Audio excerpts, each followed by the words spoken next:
কে তোমাকে ভুলিয়ে দিল কবরের কথা? কে তোমাকে ভুলিয়ে দিল হাসরের কথা? কে তোমাকে দূরে নিয়ে গেল এত আল্লাহর মোহাব্বত থেকে? তোমাকে কে এই ক্ষতিটা করলো? কে করলো? হাই হাই হাই হাই। দুররাতুন নাসিহিন কিতাবের মধ্যে এক ছেলে তার বাবাকে বলছে, এক ছেলে প্রচন্ড বিচলিত, চিন্তিত, ভাত খায় না, ঘুমায় না, ছটপট ছটপট করছে। বাবা বলছে, তুই এমন কেন করছিস? বলে, আব্বা, আমার আগামীকাল স্কুলে 1 সপ্তাহ পড়া নেবে। 1 সপ্তাহ পড়া।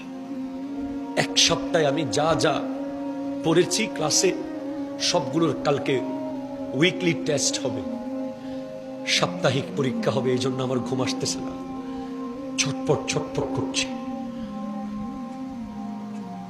খেতে পারছে না সে পরীক্ষার ভয়ে।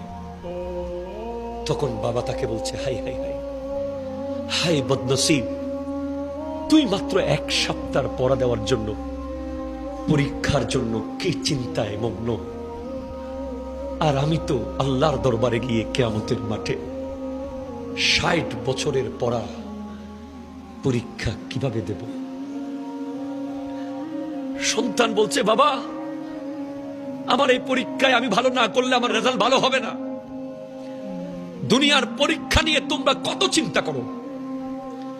তোমরা ফিজিক্সের টিচার রেখেছো, কেমিস্ট্রির শিক্ষক রেখেছো, বায়োলজি জিওগ্রাফির জন্য শিক্ষক রেখেছো, আলাদা আলাদা কোচিং এ যাচ্ছ, এরপর আবার ইন্টারনেট থেকে পড়ছো, এরপর আবার গুগল থেকে পড়ছো, এরপর আবার বন্ধু বান্ধবের সাথে গ্রুপ স্টাডি করছো, শুধু ম্যাট্রিক পরীক্ষায় A+ পাওয়ার জন্য, শুধু ইন্টার পরীক্ষায় A+ পাওয়ার জন্য। তুমি কি জানো হাসরের মাঠে তোমাকে কি কি প্রশ্ন করা হবে, সেগুলোর উত্তর তুমি কিভাবে দেবে?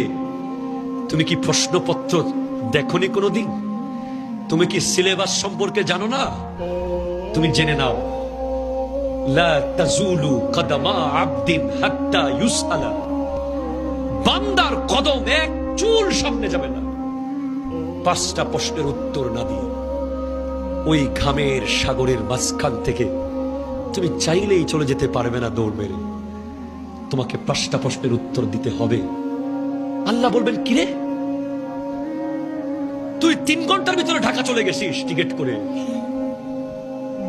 তুই 7 দিনের ভিতরে দুবাই চলে গেছিস সব প্রস্তুতি নিয়ে, তুই 90 বছর পর আমার কাছে আসতেছিস, তুই এত অপ্রস্তুত কেন রে?